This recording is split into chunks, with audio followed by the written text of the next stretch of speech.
Good morning friends, स्वागत है आपका अपने YouTube channel study with Ravi Thakur पर। तो चलिए शुरुआत करते हैं आज के हिंदू ट्यूटोरियल वोकैबुलरी की। वोकैबुलरी से आज का पहला वर्ड है कम्बैट। कम्बैट यहाँ पे नाम की तरह यूज़ हुआ। कम्बैट का यूज़ वैसे लड़ाई की सेंस में होता है, युद्ध के सेंस में होता है इसका यूज़।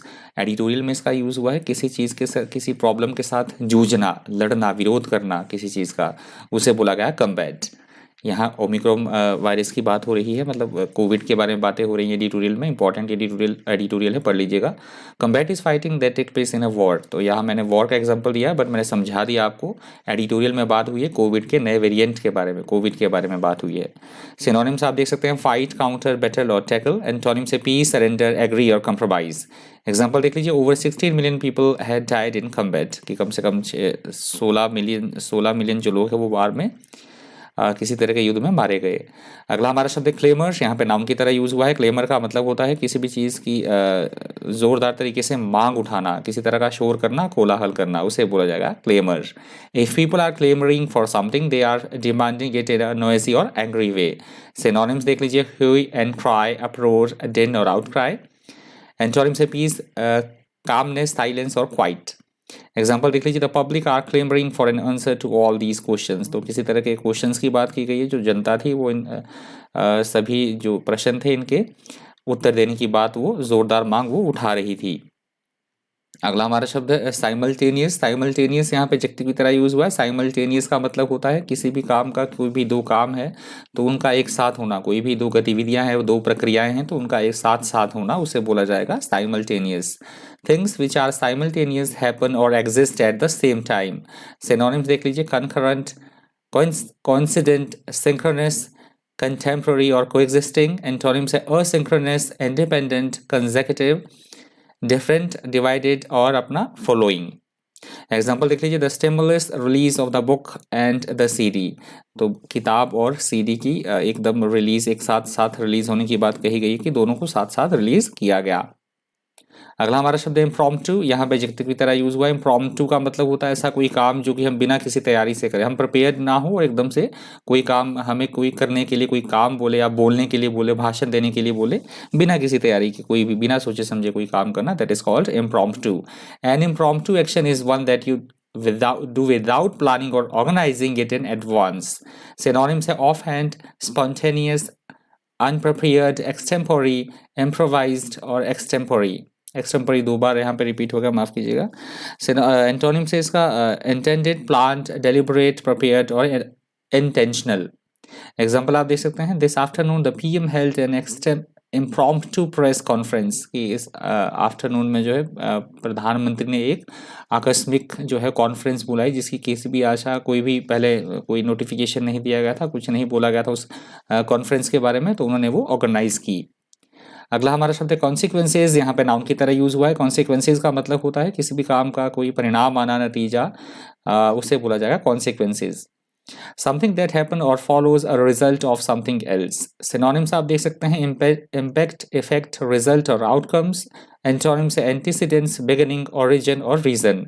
एग्जाम्पल देख लीजिए, many people may lose their jobs as a consequence of recent poor sales, कि काफ़ी सारे लोगों को अपनी जॉब से हाथ धोना पड़ सकता है क्योंकि जो सेल्स है, बिक्री में काफ़ी सारी अभी रिसेंटली गिरावट आई है, जिसके कारण कि काफ़ी सारे लोगों को अपना जॉब से हाथ धोना पड़ सकता है। अगला हमारा शब्द है नॉसडाइव। यहाँ पे वर्ब की तरह यूज हुआ है। नॉसडाइव का यूज होता है किसी भी चीज़ में आकस्मिक से बहुत ज़्यादा गिरावट आ जाना, गिर जाना किसी चीज़ का। मोस्ट प्रोबेबली ये प्राइसेस के बारे में बात हो रही है, पर यहाँ पे कोविड के केसेस के बारे में बात हो रही है। That is called nosedive. किसी भी चीज़ में भारी गिरावट आ जाना, कमी आ जाना, that is called nosedive. If something such as someone's reputation or career nosedives, it suddenly gets much worse. Synonyms आप देख सकते हैं, dive, plunge, plummet, fall, top, slump और टम्बल। एंटोनिम्स है क्लाइंब, राइज, सोर और अराइज। एग्जाम्पल आप देख सकते हैं, since the US invasion the president's reputation has nosedived, कि जब से यूएस ने आक्रमण किया है, आक्रमण की बात हो रही है, इन्वेजन का मतलब होता है आक्रमण, तो उसके बाद राष्ट्रपति की जो रेपुटेशन है उसमें गिरावट आई है, कम हुई है उनकी रेपुटेशन। अगला हमारा शब्द है एलीट। यहाँ पे नाउन की तरह यूज हुआ है। एलीट का मतलब होता है हम किसी श्रेष्ठ वर्ग की बात कर रहे हैं, बेस्ट इन क्लास, उसे बोला जाता है एलीट। वो कुछ एक लोगों का समूह भी हो सकता है, कोई भी चीज़ हो सकती है जो बेस्ट इन क्लास हो, that is called elite. Elite people or organisations are considered to be the best of their kind. Synonyms है बेस्ट, क्रीम, टॉप और प्राइम। एंटोनिम्स है वर्स्ट, ऑर्डिनरी, कॉमन और पुअर। एग्जाम्पल देख लीजिए, N elite commando unit, तो एक commando unit की बात की गई है जो अपनी श्रेणी में सर्वश्रेष्ठ है। अगला हमारा शब्द है मॉप अप।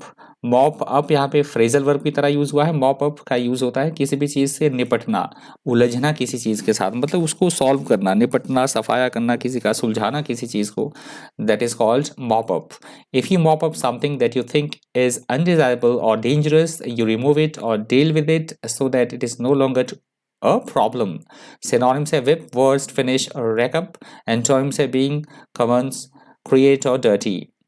एग्जाम्पल देख लीजिए, a waiter mopped up the mess as best he could, कि किसी वेटर की बात हो रही है कि जितना उसने सुलझाने का, किसी तरह का कोई झगड़ा था, कोई मेस था, तो जितना उसने कोशिश की, काफ़ी उसने कोशिश की, जितना वो सुलझा सकता था उसको सुलझाने की, निपटाने की, ख़त्म करने की। अगला हमारा शब्द है वनरेबल। यहाँ पे एडजेक्टिव की तरह यूज हुआ है, बहुत बार ये वर्ड रिपीट होता है। वनरेबल का मतलब होता है ऐसी कोई चीज़ जिसे फिजिकली हर्ट किया जा सके या मेंटली जिसे परेशानी पहुंचाई जा सके, जो कमजोर हो, दुर्बल हो, नाजुक हो, that is called vulnerable. Someone who is vulnerable is weak at without protection, with the result that they are easily hurt physically or emotionally. Synonyms आप देख सकते हैं exposed, susceptible, unprotected, defenseless. Antonyms है safe, secure, invulnerable or guarded. Example देख लीजिए, old people are particularly vulnerable members of our society. तो हमें सभी को पता है कि जो ओल्ड, बूढ़े लोग होते हैं वो सब हमारे समाज के सबसे दुर्बल या कमज़ोर लोग होते हैं। अगला हमारा शब्द है थ्रॉल। यहाँ पे वर्ब की तरह यूज हुआ है। थ्रॉल का मतलब होता है किसी के अधीन हो जाना या किसी को बंधक बना के रखना, दास बनाना या किसी के अधीन हो जाना, बिल्कुल कैप्चर करके रखना किसी को, that is called thrall. If you say that someone is in thrall to a person or thing, you mean that they are completely in their power or are greatly influenced by them, that is called thrall. Synonyms आप देख सकते हैं, slavery, bondage, servitude, slave और vassal. Antonyms है freedom, king, mastery और free soul. Example देख लीजिए, tomorrow's children will be even more in thrall of the silicon chip. तो obviously बात है, सभी को पता है जिस तरह से, जिस हिसाब से टेक्नोलॉजी बढ़ रही है, बिल्कुल से बड़ी तेज़ी के साथ बढ़ रही है, तो इसमें कोई शक की बात नहीं है कि कल के आने वाली जो जनरेशन है वो टेक्नोलॉजी के बिल्कुल से अधीन हो जाएगी, टेक्नोलॉजी उनको जकड़ कर रख देगी। अगला हमारा शब्द है रिग्रेसिव। यहाँ पे वर्ब की तरह यूज हुआ है। रिग्रेसिव का मतलब होता है किसी भी चीज़ का पतन होना, अवनति होना, उसे बोला जाता है regressive. Regressive action is one that you think makes a situation worse rather than better.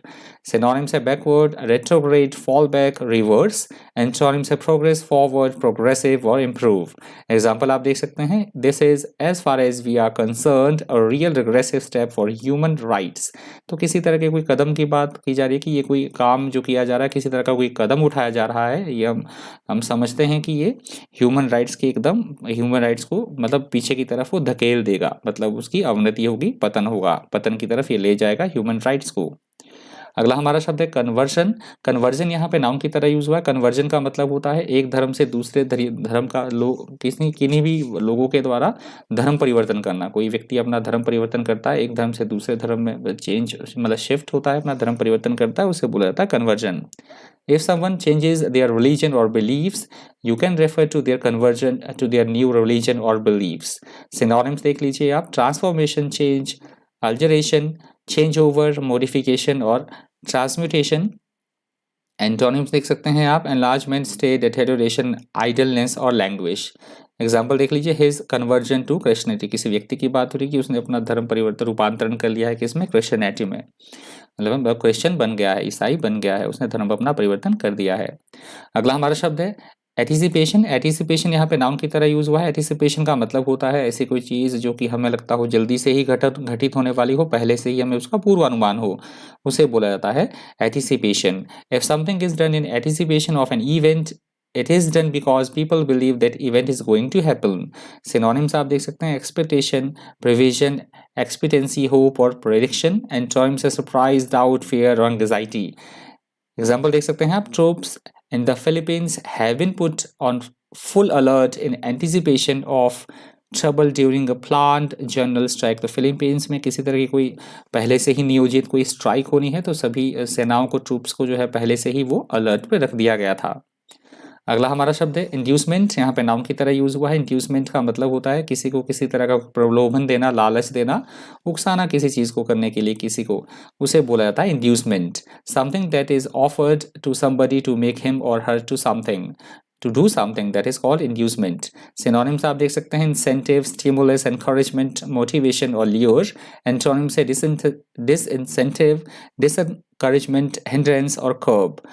Example देख लीजिए, the players was offered a car as an inducement to join the club, कि खिलाड़ियों को किसी क्लब में शामिल होने के लिए, कि वो उस क्लब में शामिल हो जाए, उनको एक कार ऑफर जो है, कार ऑफर पेशकश की गई, प्रलोभन दिया गया उन्हें कि यदि वो क्लब में शामिल होते हैं तो उन्हें कार गिफ्ट की जाएगी। अगला हमारा शब्द है सेनेस्टर, यहाँ पे एडजेक्टिव की तरह यूज हुआ है। सेनेस्टर का मतलब होता है ऐसी कोई चीज जो बेहद अमंगल सूचक हो, अशुभ हो, उसे बोला जाता है sinister. Seeming evil or dangerous, making you feel that something bad will happen. Synonyms आप देख सकते हैं ऑमिनस, थ्रेटनिंग, एविल और विक्ट। एंटोनिम्स है गुड, बेनेवलेंट, बिनाइंग और एस्पिशियस। एग्जाम्पल देख लीजिए, there is something sinister about him, he frightens me, कि उसके बारे में कुछ एक मतलब अमंगल सूचक कुछ चीज़ें हैं, वो मुझे एकदम से भयभीत लगी, डराने वाली लगी, उसने मुझे डरा दिया। अगला हमारा शब्द है बेलिजरेंट, यहाँ पे एडजेक्टिव की तरह यूज हुआ है। बेलिजरेंट का मतलब होता है एकदम से इस तरह की भावना रखना है जो बहुत ज़्यादा शत्रुतापूर्ण हो, अग्रेसिवनेस हो जिसमें, आक्रामकता हो जिसमें, उसे बोला जाता है belligerent. A belligerent person is hostile and aggressive. Synonyms आप देख सकते हैं aggressive, hostile, combative और militant. Antonyms है peaceful, friendly, pacifist और amicable. Example देख लीजिए, the belligerent statements from both sides which have led to fear of war. कि दोनों तरफ से जो है, दोनों पक्षों की तरफ से जो स्टेटमेंट आई वो बहुत ही आक्रामकतापूर्ण थी, जिससे ये लग रहा था कि दोनों देशों के बीच में युद्ध होने की संभावना उत्पन्न हो जाएगी। अगला हमारा शब्द है रैम्पेंट, यहाँ पे एडजेक्टिव की तरह यूज हुआ है। रैम्पेंट का मतलब होता है किसी भी चीज़ का बड़े अनियंत्रित तरीके से फैलना, बड़ी तेजी के साथ फैलना। जैसे ओमिक्रॉन वेरिएंट है कोविड-19 का, वो बड़ी तेजी के साथ फैल रहा है, that is called rampant. If you describe something bad such as a crime or disease as rampant, you mean that it is very common and is increasing in an uncontrolled way. Synonyms आप देख सकते हैं unrestrained, uncontrolled, widespread और unchecked. Antonyms है controlled, restrained, limited और minor. Example देख लीजिए, car theft is rampant in this town, कि इस नगर में जो है, इस टाउन में है, कार की चोरी दिन प्रतिदिन अनियंत्रित तरीके से बढ़ रही है। अगला हमारा शब्द है डिस्कॉर्ड, यहाँ पे नाउन की तरह यूज हुआ है। डिस्कॉर्ड का मतलब होता है किसी भी काम के प्रति अपनी असहमति जताना, किसी चीज का विरोध करना, किसी बात को लेकर आपस में मतभेद होना, that is called Discord. Discord is disagreement and argument between people. Synonyms आप देख सकते हैं कन्फ्लिक्ट, डिसेंशन, डिसएग्रीमेंट और स्ट्राइफ। एंटोनिम्स है हार्मनी, पीस, अग्रीमेंट और अकॉर्ड। एग्जाम्पल आप देख सकते हैं फैमिली लाइफ रिमेन्स डिस्कॉर्ड, की जो फैमिली लाइफ है वो हमेशा कैसी रही, किसी की बात हो रही है कि वो बिल्कुल मतभेद भरी रही, उनकी फैमिली जो लाइफ है मतलब विरोध भरी रही। अगला हमारा शब्द है प्रोपगेट। प्रोपगेट यहाँ पे वर्ब की तरह यूज हुआ है। प्रोपगेट का मतलब होता है चीज़ों को फैलाना, प्रचार करना, चारों ओर उपजना की चीज़ों का मतलब स्प्रेड होना, फैलना चीज़ों का, उसे बोला जाता है propagate. If people propagate an idea or piece of information, they spread it and try to make people believe it or support it. Synonyms देख सकते हैं आप spread, broadcast, disseminate, distribute, diffuse और disperse. Antonyms hide, destroy, kill और conceal. Example आप देख सकते हैं, then Gautam Buddha asked them to propagate what they had realised. तो गौतम बुद्धा की बात हो रही है कि गौतम बुद्धा ने लोगों को बोला कि जो उन्हें रियलाइज हुआ, जो उन्हें फील हुआ, उसका वो प्रचार करे, फैलाए, सबको उसे बताए। अगला हमारा शब्द है प्रिक्ल्यूड। प्रिक्ल्यूड यहाँ पे वर्ब की तरह यूज हुआ। प्रिक्ल्यूड का मतलब होता है किसी भी चीज को असंभव बना देना, कठिन बना देना, या कोई कार्य ना होने देना, या किसी को रोकना, हिंड्रेंस पैदा करना किसी के मार्ग में, उसे बोला जाएगा प्रिक्ल्यूड। If something precludes an event or action, it prevents the event or action from happening. Synonyms आप देख सकते हैं prevent, prohibit, forbid, hinder और stop. Antonyms allow, permit, encourage और support. एग्जाम्पल देख लीजिए, 884 John feels his age precludes too much travel, कि John ने ये फील किया जब उसकी आयु 84 ईयर्स की हुई, तो मतलब उसे ये असंभव सा लगा कि ट्रैवलिंग जो उसके लिए बहुत ज़्यादा असंभव हो जाएगी, वो ट्रैवल नहीं कर पाएगा।